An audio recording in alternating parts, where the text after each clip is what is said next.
because I talked about them a couple of weeks ago, and I felt like they play the game on the other team's terms. They're very reactive instead of being proactive. We saw at the beginning of this game, they lose Waterman twice, once by the rim, once off the ball. And look, there's no question that they're young in some spots. Right? You got Ian Jackson, you got Drake Powell, you got some of those young guys out there. But some of the defensive miscues from older guys are just, it's inexcusable. And one that I can give you, it's 73-69, big moment in the game, 2.5 minutes left. And RJ Davis has been in college basketball for a long time. And RJ Davis knows this. I know he knows this, that when you're guarding Rain Smith, when you're guarding a shooter and the shooter makes his way under the basket and into the paint, he is coming back out. And you have to stay attached. You have to have an arm bar on him and you have to stay attached. He gets detached, falls asleep for a second. Rain Smith comes out to the wing, hits a 3, 76-69, and that pretty much put the game away. And so there's definitely that. I know there's a lot of talk about the bigs, but the issues are deeper than that. Like, I just think sometimes, like, I'm watching that first half, and it's very casual with North Carolina sometimes. Like, I see some of the stuff with their guards. It's like a pickup game, and like it's open gym, and there's not that type of sense of urgency. And I will say, like, one thing that stuck out to me tonight was it's 59-51. Elliot Cadeau, and this isn't anything against Elliot Cadeau at all. This is just simply observing and analyzing. But Elliot Cadeau goes out with his fourth foul with 11:40 left, and what they do is they're just bigger and they're longer with him out of the game and not having those two small guards next to each other in the backcourt defensively, because you already have Trimble out. I can't talk about all this and not talk about Seth Trimble being out, because that's a big foundational piece of what you do defensively and what he brings to the table offensively. But they go from 59-51 down to 70-69 by the time Drake Powell fouls out with 4 minutes to go.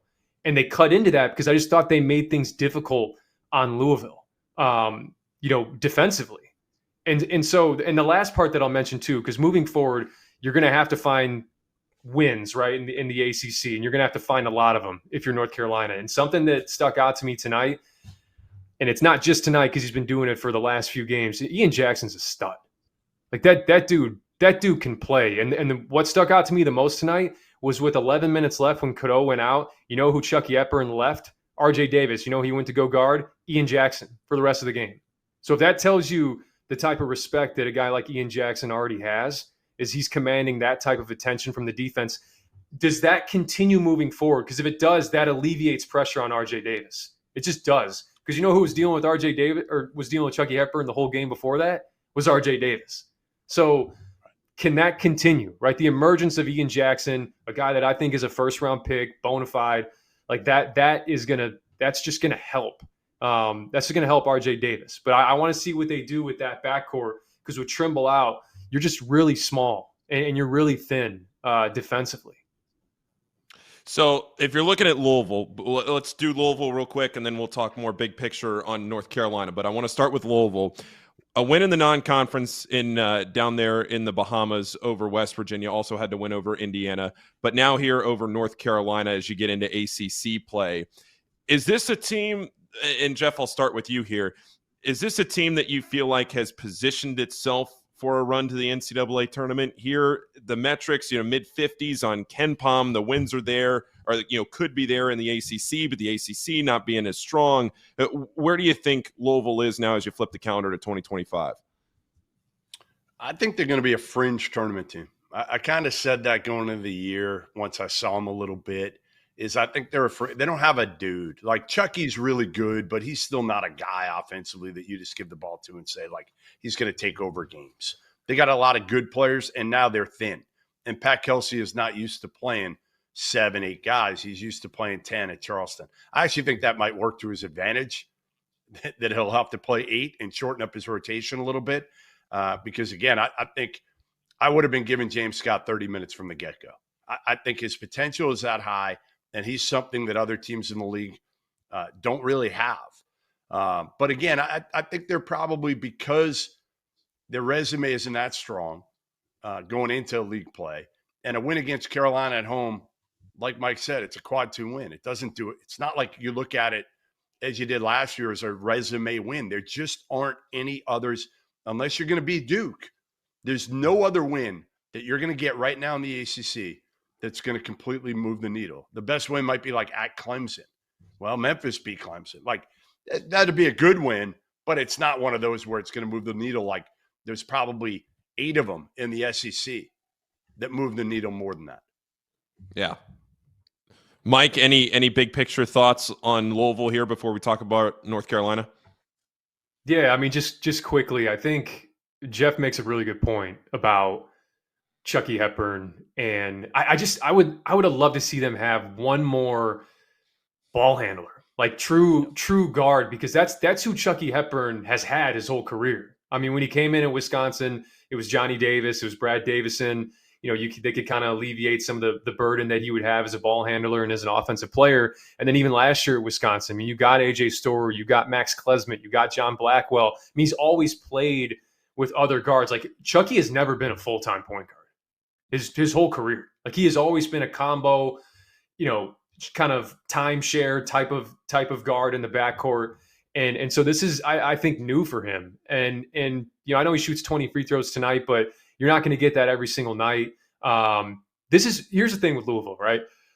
Are they positioned to be in the tournament? Like, if the season ended today, again, probably on the bubble. The West Virginia win, you know, when you got it at the time, maybe it wasn't what you thought it would be. It's definitely aged well. Indiana has not. But you know, you have to, you know, look at the schedule. You got Clemson here at home on the 7th. You know, you got, I mean, you've already played Duke. You don't play Duke again. So there aren't many opportunities. So they gotta really make hay with what they got on this schedule. But again, I would have loved to see this team with just another impact guard in the backcourt to alleviate some of that pressure on Hepburn. And just real quick here, our last thought on this game before we move on. Jeff, North Carolina, 6 losses on the season. The first 5 losses were all very, very good losses from a metrics perspective. Where do you think the Tar Heels go from here? Maybe the NIT or whatever that new tournament is, not the NIT anymore. And if they do, I think, listen, there's a bigger picture conversation to have here. And it is the future of North Carolina basketball and whether Hubert Davis is a part of it. I know people maybe don't want to have that conversation yet, but I think it may be time here because I don't see them other than, yes, Ian Jackson is special talent-wise, okay? But he is a freshman. And he can look phenomenal one minute and then look like he has no clue what he's doing the next. And I think that's the problem with relying on Ian Jackson this year. You're going to be up and down. He'll help out RJ because he will take some pressure off him. And again, he might take the best defender on him because he's bigger, he's more explosive. He can really get a shot off whenever he wants. But I just don't know if you can rely on a guy like that this year to carry you to the NCAA tournament. I think he's going to have a little bit of like Caleb Love in him just because he's a freshman. And again, I just don't think he knows yet what a good shot is from a bad one.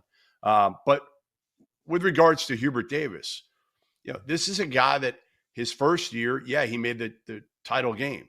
But until that final month, they weren't really a tournament team. They're a fringe tournament team. Then year 2, they're terrible. They underachieve. They don't make the NCAA tournament. They finish 11-9 in the league, 7th in the conference. And then last year, they bring in a couple transfers, and they're terrific. Cormac Ryan and Harrison Ingram. And they were absolutely phenomenal last season. And now it's like they're back to kind of maybe being a tournament team again. Is that good enough, Mike, for North Carolina basketball? I say no way in hell. No, it's not good enough. And I think you got to find solutions fast if you're Hubert Davis. I mean, they talked on the broadcast today where he's like, you know, hey, RJ Davis, you know, Baycott's not down there to get doubled. So it's kind of hard on him. It's like, as a coach, you got to figure that out, man. I mean, you got to figure out like, hey, if bigs are what we lack, then maybe it's not the best to continue to do high ball screen after high ball screen because none of those bigs rolling to the rim are going to have any gravity to pull in the defenders.